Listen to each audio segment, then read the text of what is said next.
உங்களுக்கு டெலிவரி ஆகி ரொம்ப வருஷம் ஆகுது, பட் உங்களோட மம்மி டம்மி உங்களை விட்டு போகாமல் ரொம்ப நாளாக அப்படியே உங்கள் கூடயே இருக்கா? ஸோ இது வந்து மம்மி டம்மி கிடையாது, உங்களுடைய போஷர். இந்த போஷரை கரெக்ட் பண்ணுறது மூலிமா உங்களுக்கு அப்பர் டயசஸ்டக்டை அண்ட் உங்களுடைய பெல்விஸ் வந்து ஃபார்வர்டாக இருக்கிறது, பேக் பெயின், இது எல்லாமே சரியாகும். இந்த டெக்னிக்கை நீங்கள் வீட்டில் ஃபாலோ பண்ணுங்கள்.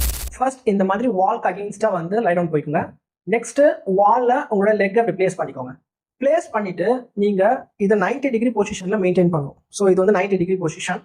ஸோ இப்போது நம்மளுடைய ஃபுட்டை இந்த வாலில் அப்படியே நல்லா ப்ரெஸ் பண்ணணும். ப்ரெஸ் பண்ணுங்க. ப்ரெஸ் பண்ணிவிட்டு அந்த ஃபுட்டை கீழ் நோக்கி கிரவுண்டுக்காக இப்படி ஒரு புல் கொடுங்க. வாலில் ப்ரெஸ் பண்ணணும், கிரவுண்டுக்காக நீங்கள் புல் பண்ணணும். ஸோ இந்த மாதிரி பண்ணுறப்போ உங்களுடைய பின் தொடையில் மசில்ஸ் நல்லா உங்களுக்கு ஒர்க் ஆகிறது ஃபீல் ஆகும். ஸோ இந்த மாதிரி கரெக்டாக அதை ப்ரெஸ் பண்ணி ஹோல்ட் ஆன் பண்ணிக்கோங்க.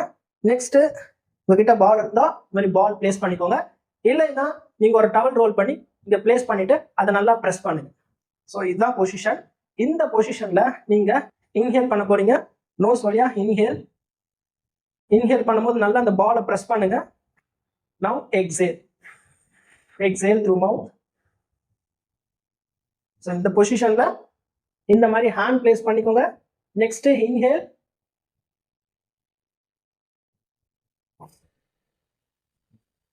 எக்ஸேல் ஆகும். இன்ஹேல் பண்ணும்போது இந்த இடம் ஓப்பன் ஆகும். எக்ஸேல் போகும்போது நல்லா ரிலாக்ஸ் ஆகும். ஸோ இதை நீங்கள் கரெக்டாக ஃபோக்கஸ் பண்ணி பண்ணீங்கன்னா உங்களுக்கு அலைன்மெண்ட் கரெக்டாக இருக்கும். இந்த ப்ரீதிங் ப்ரீத் அவுட்டை மினிமம் 5 கவுண்ட்ஸ் மேக்ஸிமம் 8 கவுண்ட்ஸ் வரைக்கும் நீங்கள் பண்ணலாம். இதை நீங்கள் தொடர்ச்சியாக 3 வீக்ஸ் பண்ணாலே போதும். உங்களுடைய மம்மி டம்மி குறைஞ்சிடும், உங்களுடைய போஷன் லைன் ஆகும், உங்களுக்கு பேக் பெயின் எதுவாக இருந்தாலும் கண்டிப்பாக கண்ட்ரோல் பண்ணும். இந்த மாதிரியான யூஸ்ஃபுல்லான வீடியோஸ்க்கு ஃபாலோ பண்ணிக்கோங்க.